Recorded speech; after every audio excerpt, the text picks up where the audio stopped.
किसी ने क्या खूब कहा है, ऊपर वाले पर भरोसा करना कभी मत छोड़ना, चाहे कैसी भी परिस्थितियां हों। एक आश्रम में साधु महाराज रहते थे। वो भिक्षा मांगकर अपना जीवन व्यतीत करते थे।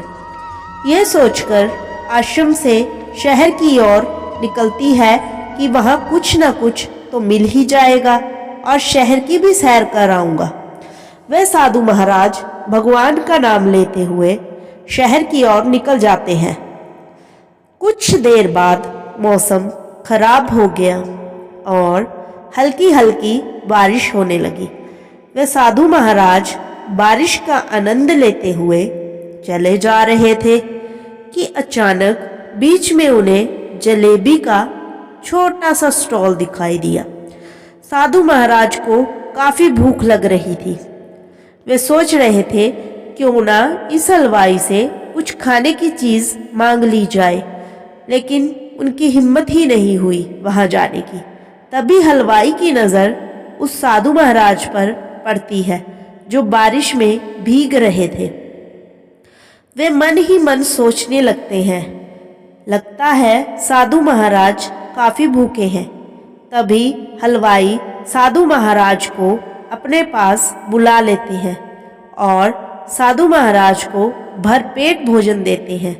साधु महाराज भी उन्हें खूब आशीर्वाद देते हैं, तुम सदा खुश रहो, तुम 2-4 और दुकान खोल लो, आगे बढ़ो और खूब तरक्की करो, ऐसे बहुत से आशीर्वाद देते हैं।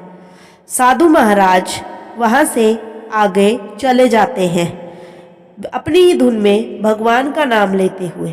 वर्षा के कारण सड़कों पर भरे हुए पानी को अपने पैरों से सींचते हुए अपनी धुन में ही चले जा रहे थे।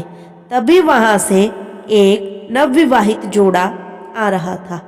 तभी महिला की साड़ी पर पानी की बूंदें चली जाती हैं, जिससे उसके पति साधु महाराज से गुस्सा हो जाते हैं और साधु महाराज को खूब गालियां देने लगते हैं।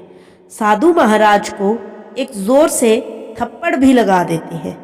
महिला अपने पति से कह रही थी, छोड़ो ना, अब गलती से हो गया, यह साड़ी धोने के बाद ठीक हो जाएगी। फिर भी उसके पति नहीं माने और साधु महाराज से पूछते रहे। साधु महाराज भी अपने भगवान से मन ही मन कहते हैं, ये आपकी कैसी माया है, कभी भरपेट भोजन देते हो और कुछ देर बाद जोर से चपाटे। नवविवाहित जोड़ा अपने घर चले जाते हैं। वे दोनों सीढ़ियों से ऊपर कमरे में जाने के लिए चढ़ते हैं कि अचानक उस लड़के का पैर वर्षा में गीला होने के कारण फिसलकर नीचे गिर जाता है। वे लहूलुहान हो जाते हैं और तुरंत ही बेहोश हो जाते हैं। सभी लोग वहां इकट्ठे हो जाते हैं। तभी उसकी पत्नी पहले हुई सभी घटना के बारे में बताने लगती है और कहती है, ज़रूर उस साधु महाराज ने कोई श्राप दिया होगा जिससे मेरे पति नीचे गिर गए। अब वहाँ इकट्ठे हुए कुछ लड़के गुस्से में उस साधु महाराज को ढूंढने के लिए निकल पड़ते हैं। जैसे ही वे सभी लड़के साधु महाराज को देखते हैं, उसे मारने लगते हैं। साधु महाराज पूछते हैं, मुझे क्यों मार रहे हो भाई?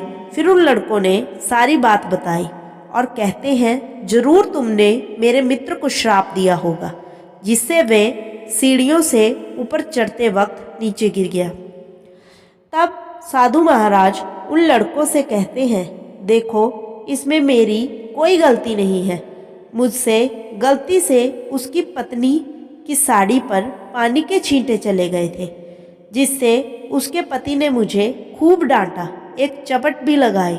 मैंने कुछ भी नहीं किया, उन्हें श्राप भी नहीं दिया। उन्होंने ये सब अपने साथी पत्नी के लिए किया।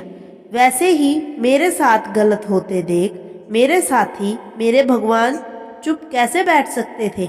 उन्हें कुछ तो कुछ करना ही था। सभी लड़के शांत हो गए और वहाँ से चले गए। साधु महाराज जी अपने भगवान का नाम लेते हुए उनका गुणगान करते हुए आगे की ओर चले गए।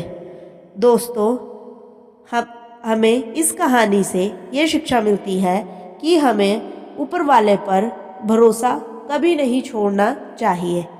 अगर आपको हमारी ये कहानी पसंद आई हो तो इसे लाइक करें, चैनल को शेयर और सब्सक्राइब करें। धन्यवाद। शुभ रात्रि।